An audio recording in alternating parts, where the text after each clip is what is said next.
હું છું આરતી। હાલ એક મહત્વના સમાચાર સામે નજર કરીશું। તો આવતીકાલથી રાજ્યમાં નવરાત્રીનો પ્રારંભ થશે। આવતીકાલથી રાજ્યમાં નવરાત્રીનો પ્રારંભ થશે તેમજ ઇમરજન્સી સેવા 108 દ્વારા તમામ પ્રકારની તૈયારીઓ પણ શરૂ કરી દેવામાં આવી છે। તો આ સાથે જ અનેક જગ્યા પર નવરાત્રીનું આયોજન કરવામાં આવ્યું છે, જેમાં જીએમડીસી અને મોટી જગ્યાએ ગરબા કાર્યક્રમના આયોજન કરવામાં આવ્યા છે। તો કેટલાક સ્થળોએ એમ્બ્યુલન્સ સ્ટેન્ડ બાય રાખવામાં આવી છે અને આ સાથે જ અનેક વ્યવસ્થાઓ પણ કરવામાં આવી છે।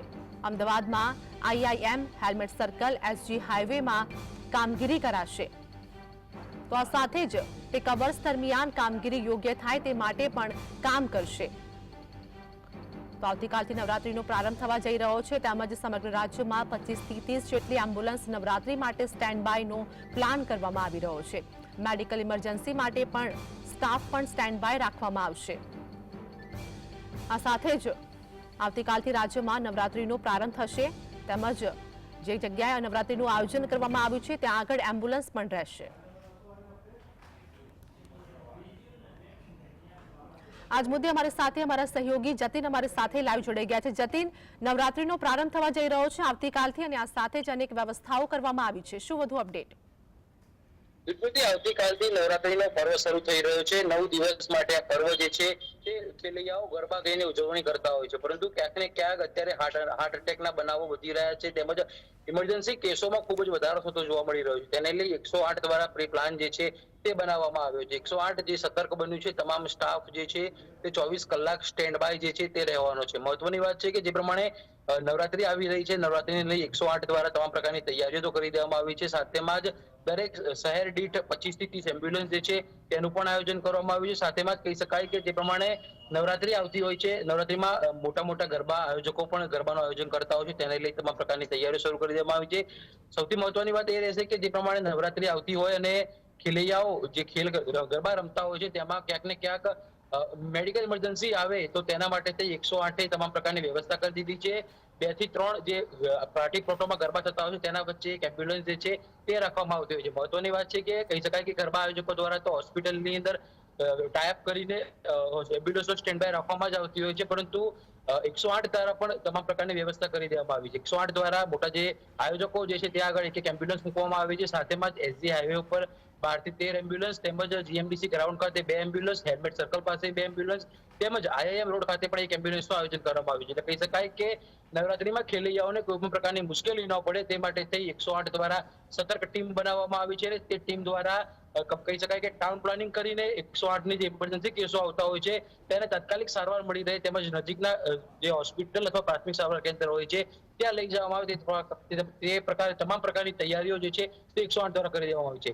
108 દ્વારા તમામ પ્રકારનો સ્ટાફ જે છે સ્ટેન્ડ બાય રાખવામાં આવે, સાથેમાં જ એક અલગ ટીમ બનાવવામાં આવી છે। જે ટીમ રાત્રિ દરમિયાન પણ કહી શકાય કે ઇમરજન્સી આવે, જો ખેલૈયાઓ 12 વાગ્યા પછી પણ કોઈ ઇમરજન્સી આવી શકે છે તો તમામને યોગ્ય સારવાર મળી રહે તે પ્રકારે વ્યવસ્થા જે છે તે 108 દ્વારા કરી દેવામાં આવી છે। જે બિલકુલ જતીન, જે પ્રમાણે વાત કરીએ કે આ વખતે નવરાત્રી યોજાવાનું છે તેમજ મહિલાઓની જે સી ટીમ છે તે નવરાત્રીના મેદાનમાં ત્યાં પણ રહેશે અને જે પ્રમાણે વાત કરીએ કે કોઈ પણ ઘટના ન બને તેની માટે ખાસ વ્યવસ્થાઓ પણ ગોઠવવામાં આવી છે, કેમ કે અનેક સી ટીમની મહિલાઓ ત્યાં ઉપસ્થિત રહેશે। બિલકુલથી પાર્ટી પ્લોટોમાં અમુક લુખા તત્વો, અસામાજિક તત્વો પોતાનો આતંક જે છે તે ફેલાવતા હોય છે, તેને લઈ પોલીસ ટીમ પણ સતર્ક બની છે।